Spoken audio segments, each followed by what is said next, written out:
Et si Dieu cherchait à te parler en ce moment même, non pas par des signes extérieurs, mais à travers ton propre cerveau?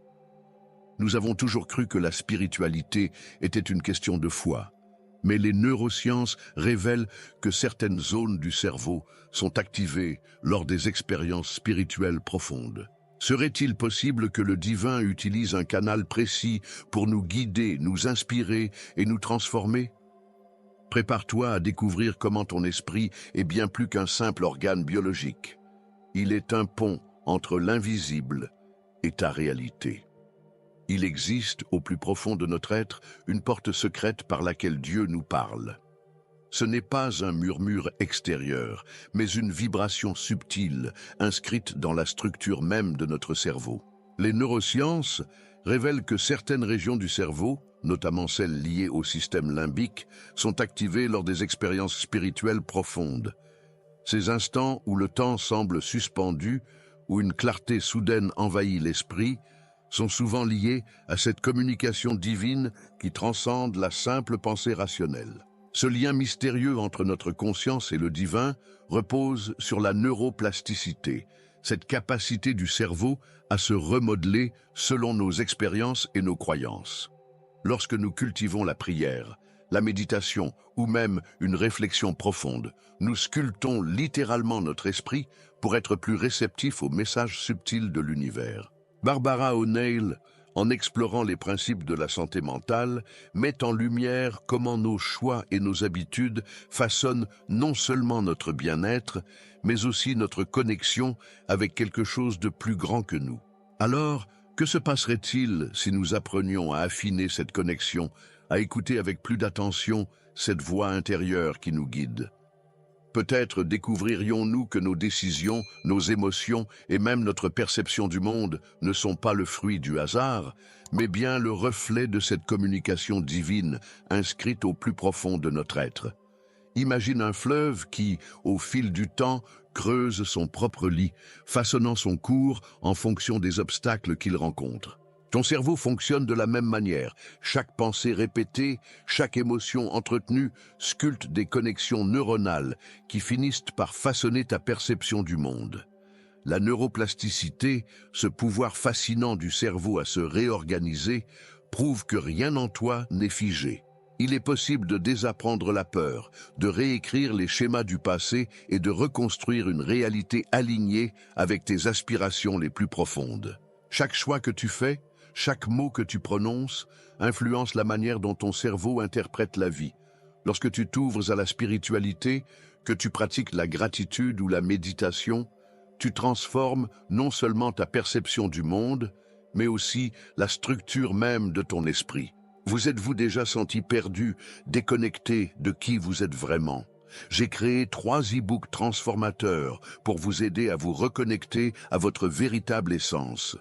Cliquez sur le lien dans le commentaire épinglé et entamez votre transformation dès maintenant. Paul MacLean, à travers son modèle du cerveau triunique, explique comment nous pouvons transcender les réactions instinctives pour évoluer vers une conscience plus éclairée, plus en phase avec nos véritables désirs. Si ton cerveau peut se reprogrammer, alors que choisis-tu d'imprimer en lui?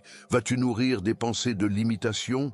Ou vas-tu entraîner ton esprit à reconnaître l'abondance et l'harmonie autour de toi? Ce pouvoir est entre tes mains, et c'est en comprenant les mécanismes de ton propre esprit que tu pourras véritablement reprendre les rênes de ta destinée. Chaque choix que nous faisons est influencé par un dialogue silencieux entre notre raison et nos émotions. Au cœur de ce dialogue se trouve le système limbique, cette structure primitive de notre cerveau qui orchestre nos ressentis les plus profonds.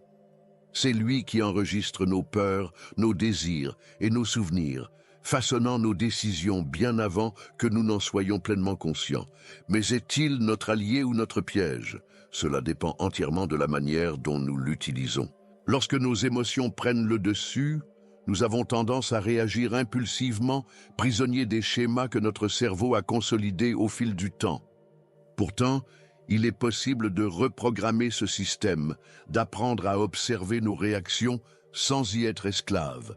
En cultivant des pratiques comme la méditation, l'écriture intuitive ou la pleine conscience, nous pouvons transformer notre relation aux émotions et choisir nos réponses avec sagesse, plutôt que subir nos réactions automatiques. Et si, au lieu de simplement écouter ces émotions, nous apprenions à dialoguer avec elles, à comprendre leurs messages cachés, à décoder les véritables intentions derrière nos impulsions. En maîtrisant cette alchimie intérieure, nous ouvrons la porte à une prise de décision éclairée, alignée avec notre essence la plus profonde. La sagesse universelle repose sur des lois immuables, et notre esprit n'échappe pas à cette harmonie cosmique. Barbara O'Neill nous enseigne que la santé mentale est régie par 7 lois fondamentales, parmi lesquelles la loi de cause à effet, le pouvoir du choix et l'impact des mots. Chaque pensée que nous entretenons, chaque parole que nous prononçons, agit comme une graine semée dans notre subconscient, influençant silencieusement notre réalité future.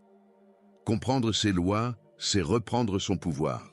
La loi du choix nous rappelle que nous sommes les véritables architectes de notre esprit. Nourrir des pensées de paix et de confiance transforme notre réalité intérieure, alors qu'entretenir la colère ou la peur nous enferme dans un cercle vicieux. L'impact des mots est tout aussi puissant. Le langage que nous utilisons pour parler de nous-mêmes et du monde façonne la chimie de notre cerveau et conditionne nos actions. Et si nous prenions conscience de cette immense responsabilité, si chaque jour devenait une opportunité d'appliquer ces lois à notre existence, en semant des graines de guérison, de pardon et de transformation?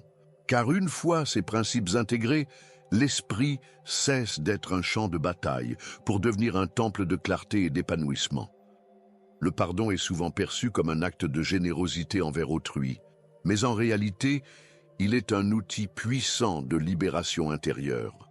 Lorsque nous nourrissons le ressentiment, notre cerveau limbique reste en état d'alerte, libérant continuellement du cortisol, l'hormone du stress. À l'inverse, le pardon agit comme une réinitialisation neuronale, libérant des émotions bloquées et restaurant l'équilibre chimique du cerveau. Barbara O'Neill explique que le pardon n'est pas synonyme d'oubli, mais plutôt une reprogrammation consciente de notre relation aux blessures du passé. Chaque pensée de rancune renforce un circuit neuronal de douleur. Chaque acte de pardon en crée un nouveau, basé sur la paix et la résilience. La neuroplasticité nous prouve que ce que nous répétons devient notre réalité. Pardonner, c'est choisir de ne plus être esclave de nos anciennes blessures, mais d'ouvrir un espace pour la guérison et la transformation. Et si le pardon était la clé d'une renaissance intérieure? Si, en lâchant prise, nous permettions à notre cerveau de fonctionner avec plus de clarté, d'amour et de sagesse? Car ce n'est pas l'autre que nous libérons en pardonnant, c'est nous-mêmes. La vie est un courant en perpétuel mouvement, et notre capacité à naviguer dans ces eaux changeantes dépend de notre résilience. Le cerveau, grâce à sa neuroplasticité, est conçu pour s'adapter aux défis et transformer les épreuves en apprentissage. Mais cette adaptation n'est pas automatique, elle découle de nos choix.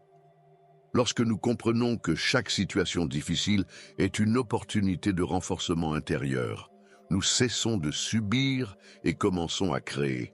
Chaque défi active notre système limbique, générant des émotions intenses qui peuvent soit nous enfermer dans la peur, soit nous propulser vers une transformation profonde.